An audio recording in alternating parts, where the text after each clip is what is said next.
बारिशें बरसना शुरू हो चुकी हैं और एक तरफ जहां बारिश के तरसे हुए शहरियों ने सुकून का सांस लिया तो दूसरी तरफ सैलाब तबाही मचा रहा है। 26 जुलाई 2010 में पाकिस्तान की तारीख का सबसे भयानक सैलाब आया, जिसने पहले खैबर पख्तूनख्वा और फिर पूरे मुल्क में तबाही बर्पा कर दी। तकरीबन 44 अरब रुपए की अमलाक तबाह व बर्बाद हो गई और लाखों किलोमीटर रकबा पानी में डूब गया। 2 करोड़ लोग सैलाब से मुतासिर हुए और 2000 के लगभग अमवात हो गई। मगर सवाल ये है कि क्या हुकूमत जागी? क्या ऐसे इक़दामात किए गए कि सैलाब मजीद कोई तबाही न फैला सके? अफसोस, ऐसा कुछ नहीं हुआ।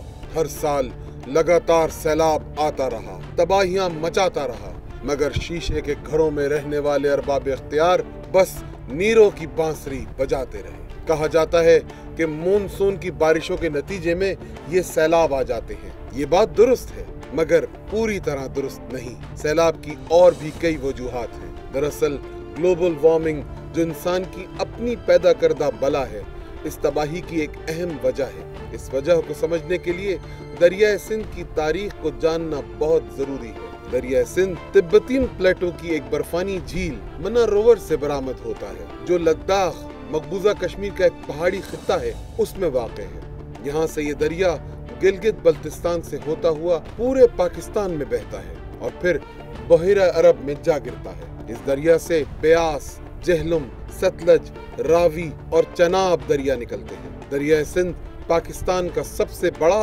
और दुनिया का 21वां सबसे बड़ा दरिया है। दरियाए सिंध पाकिस्तान के इकोसिस्टम का निगहबान है। इस दरिया के किनारे 3600 क़ब्ल मसीह की तहजीब हड़प्पा और मोहनजोदड़ो आबाद रही है। ग्लोबल वार्मिंग की वजह से बर्फानी झील मन्ना रोवर तेजी से पिघल रही है, इसलिए अचानक ही दरिया में तूफ़ानी आ जाती है। सैलाब की दूसरी वजह भारत का सिंध तास माहदे की मुसलसल खिलाफ वर्जी करना है। भारत न सिर्फ हमारा पानी रोकता है, बल्कि हमारी खड़ी फसलों को तबाह करने के लिए पानी को अचानक खोल देता है और इसका मसनूई सैलाब हमारे मुल्क में मसाइल के पहाड़ लगा देता है। सवाल ये है कि हम इस तबाही को कम या खत्म कैसे कर सकते हैं? सबसे पहले जंगलात से टिम्बर माफिया का खात्मा किया जाए, यानी लकड़ी की चोरी करने वाला गिरोह। ये टिम्बर माफिया गैर कानूनी तौर पर चनार और दीगर देवहैकल दरख्त काट काट कर दरिया सिंध में डाल देते हैं, जो दरिया के बहाव के साथ बहते चले जाते हैं। इन 100 फीट के तनों ने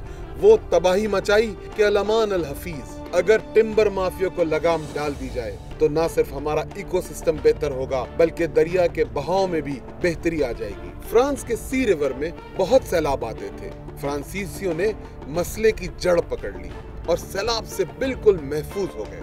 उन्होंने दरअसल सी रिवर के पुश्ते पुख्ता और ऊंचे कर डाले और अब सैलाब उनको सिर्फ सलाम करके गुजर जाता है। जब फ्रांस में ऐसा किया जा सकता है तो हमारे दरिया सिंध के 3200 किलोमीटर के पुश्ते क्यों पुख्ते नहीं किए जा सकते? हमारे मुल्क में 1500 के लगभग रजिस्टर्ड बिल्डर्स हैं और अनरजिस्टर्ड तो बेशुमार हैं। करना सिर्फ ये है कि कुछ अरसे के लिए रिश्वत को पसे पुष्ट डालकर फी बिल्डर 1000 बोरी सीमेंट उनसे मंगवाई जाए, मजदूर मंगवाए जाएं और लीजिए साहब, पुश्ते पुख्ता हो जाएंगे। हमारी नस्लें तक सैलाब और इसकी तबाहकारियों से महफूज हो जाएंगी। दरिया के बहाव पर इंसानी आबादियां कायम होने से रोकी जाएं और इसकी सबसे बड़ी मिसाल कच्चे का इलाका है, जहां हर साल लोग आकर बस जाते हैं और फिर सैलाब में खसो खाशाक की तरह बह जाते हैं। हंगामी बुनियादों पर छोटे छोटे बंद बनाए जाएं ताकि हर साल लाखों क्यूसेक पानी को